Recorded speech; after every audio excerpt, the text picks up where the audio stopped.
aujourd'hui du sommet extraordinaire de la CEDEAO à Accra au Ghana. Le président de la République, Alassane Ouattara, y était.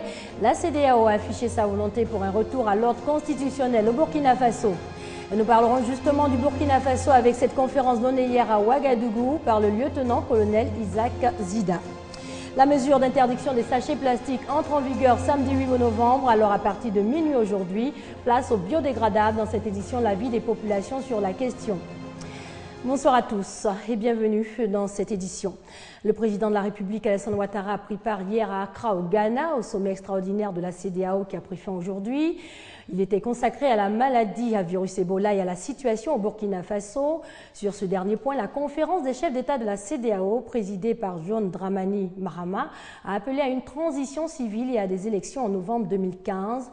La CEDEAO a également lancé un appel à la communauté internationale et aux partenaires afin qu'ils n'imposent pas de sanctions au Burkina Faso. Sur place, au Burkina Faso, on s'est enfin mis d'accord sur les critères et le profil de la personnalité civile qui sera désignée pour conduire la transition et l'ancienne majorité sera associée à la prise de décision. C'est ce qu'a révélé le lieutenant-colonel Isaac Zida qui a donné hier à Ouagadougou une conférence de presse, la première depuis qu'il a pris le pouvoir le 1er novembre. Le futur président de la transition burkinabé sera choisi par un collège de sages. C'est ce qu'a affirmé jeudi le lieutenant-colonel Isaac Zida. Le représentant de l'armée a approuvé un retour au pouvoir civil. Il a toutefois refusé toute précipitation, rejetant les pressions extérieures et le délai de 15 jours fixé par l'Union africaine. Je suis au regret de dire ça parce que vous savez très bien que nous, ici, nous avons attendu l'Union africaine à des moments où véritablement ils auraient pu nous témoigner leur fraternité et leur amitié. Malheureusement, ils n'ont pas été à cette hauteur et je dois le dire, c'est regrettable. Les chefs d'État de la CEDEAO réunis à Accra ont pris connaissance du rapport de la délégation de retour de Ouagadougou. Ils ont approuvé le principe d'une transition d'1 an. Reste maintenant à trouver l'homme consensuel de la transition. Ce choix est de la responsabilité des Burkinabés. Bien sûr, nous sommes prêts à les aider et à les conseiller, mais la tâche principale leur revient. Au Burkina, les différents partis politiques ont commencé à plancher sur les qualités de celui qui devra assurer la transition politique. Mais aucun nom n'a été pour le moment mis sur la table. Alors, on rappelle qu'un sommet de la CEDEAO s'est tenu jeudi et vendredi à Accra au Ghana. En plus du Burkina Faso, la CEDEAO a également planché au cours de ce sommet sur l'épidémie d'Ebola qui sévit en Guinée, au Libéria et en Sierra Leone. 5000 morts, dont plus de 5000 morts, dont plus de 1000 en Sierra Leone, où le virus Ebola progresse toujours. Tous les efforts mis en œuvre pour combattre l'épidémie sont freinés par la crise économique. L'épidémie en Sierra Leone est particulièrement virulente dans les régions côtières autour de la capitale, Freetown. Au marché de Freetown, les étals sont chargés de nourriture. Pour une raison simple, rien ne se vend. Tout est trop cher dans la capitale sierra-léonaise. Et cela, ce sont les vendeurs qui le disent. À cause d'Ebola, les prix des produits ont doublé, voire triplé. Nous appelons le gouvernement à venir voir ce qui se passe au marché pour contrôler les prix étal par étal. Car nous sommes fatigués par les hausses de prix quotidiennes. En ce qui nous concerne, si on ne vend pas, on ne mange pas. Les affaires sont difficiles en ce moment. Nos grossistes ne viennent plus jusqu'à la capitale. À cause d'Ebola, leurs régions sont en quarantaine. C'est pour cela que les prix sont si élevés. Les importateurs, les exportateurs, tous les commerçants tirent la sonnette d'alarme. Les échanges sont ralentis par l'épidémie Ebola. Les avions sont rares. Le nombre de bateaux au port en baisse. Les importations sont quasiment arrêtées. Quant aux exportations, elles sont au point mort. Nos compagnies minières ont dû fermer leurs portes. Elles sont pour la plupart en banqueroute à cause d'Ebola. Les commerçants sont à la recherche de parades car dans certaines régions, le manque de nourriture pousse les populations à se déplacer, ce qui entrave les quarantaines et rompt les cordons sanitaires. Nous devons nous assurer que tout le monde unit ses forces pour changer le cours des choses, dans le but de répondre aux besoins des malheureuses victimes de cette crise. Le programme alimentaire mondial fournit de la nourriture à 600 000 personnes en Sierra Leone pour fixer ces personnes dans leur village d'origine et pour préserver les progrès enregistrés ces dernières semaines dans la lutte contre Ebola. Retour en Côte d'Ivoire pour parler des Journées nationales de la kinésithérapie, une 7e édition qui, selon l'association ivoirienne des masseurs kinésithérapeutes, a pour but de vulgariser cette discipline médicale. Franck Coyot. Du matériel de sport et une salle aux allures de centre de rééducation. Traditionnel jour de consultation à l'unité de rééducation du CHU de Treichville.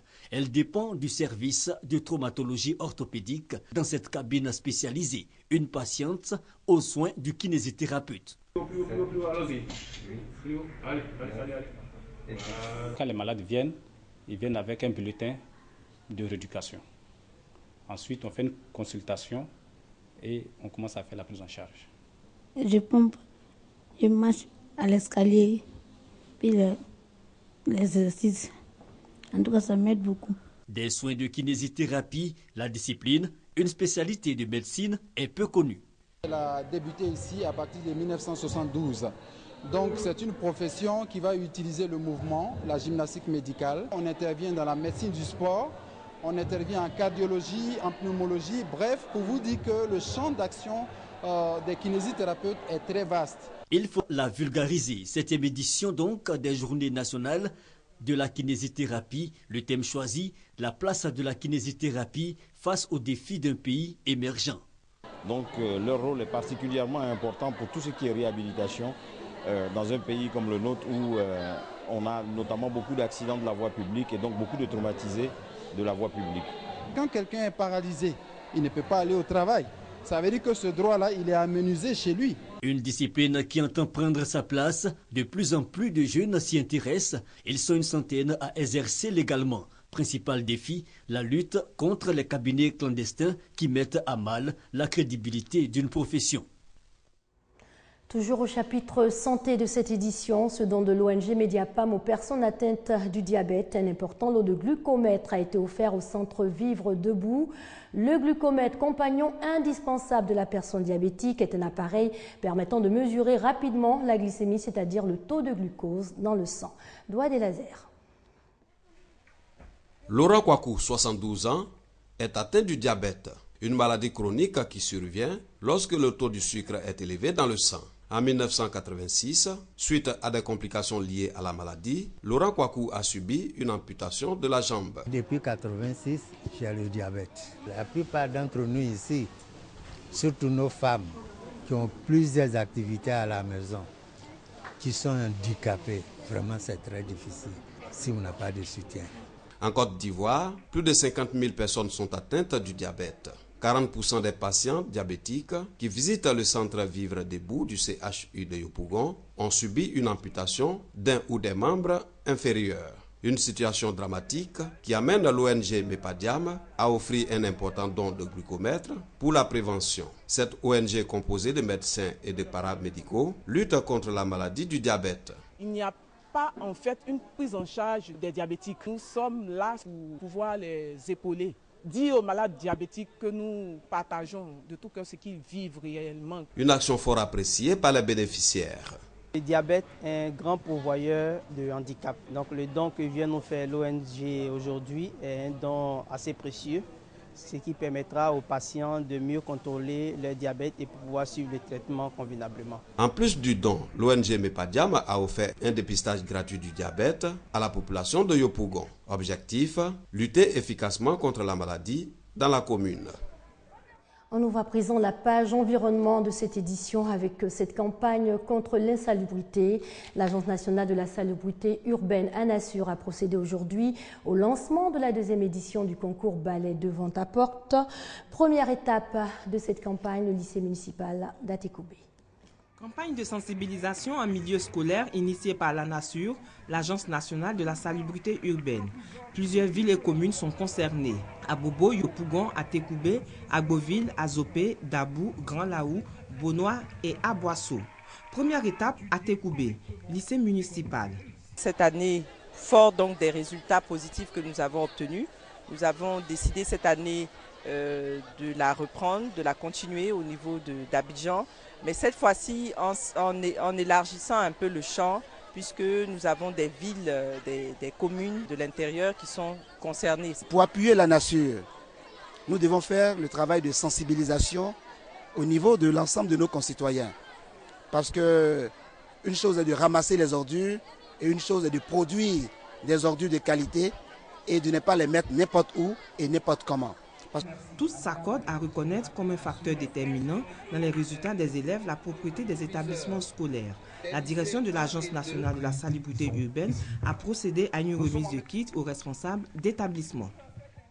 Et puis, il est désormais interdit d'importer, de commercialiser et d'utiliser des sachets plastiques. La mesure relative à l'interdiction des sachets plastiques entre en vigueur dès ce vendredi à partir de minuit.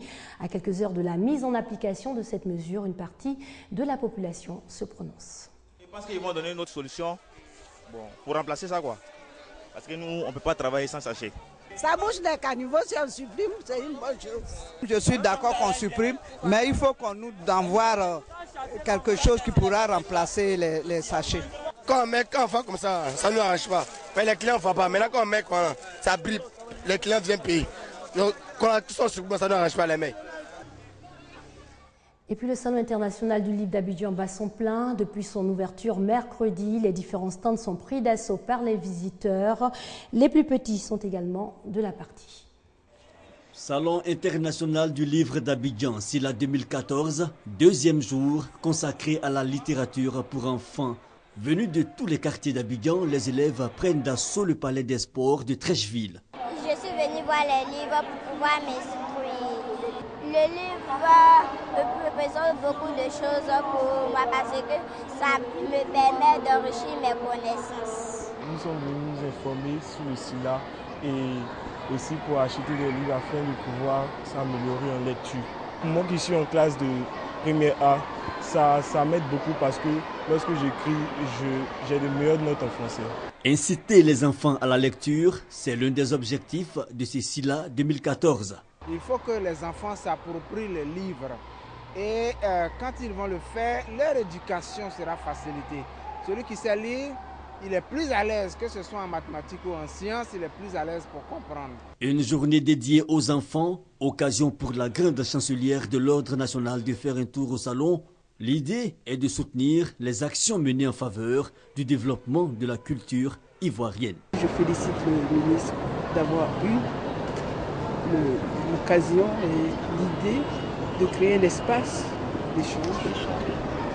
Si le livre est accepté, évidemment, les enfants seront donc plus éduqués, plus instruits et plus aptes à comprendre la nation et à travailler dans le sens que nous voulons en Côte d'Ivoire et en Afrique, faire en sorte que l'émergence s'installe. Le Salon international du livre d'Abidjan a ouvert ses portes le mercredi dernier. Il prendra fin le 9 novembre prochain. Thème choisi pour cette 7e édition, le livre au cœur de l'émergence. On évoque à présent cet incendie survenu au quartier Sikoji dans la commune de Yopougon. Aucune perte en vie humaine, mais de nombreux dégâts matériels enregistrés avec des habitations parties en fumée. Les familles Boussou et Soumaro sont inconsolables.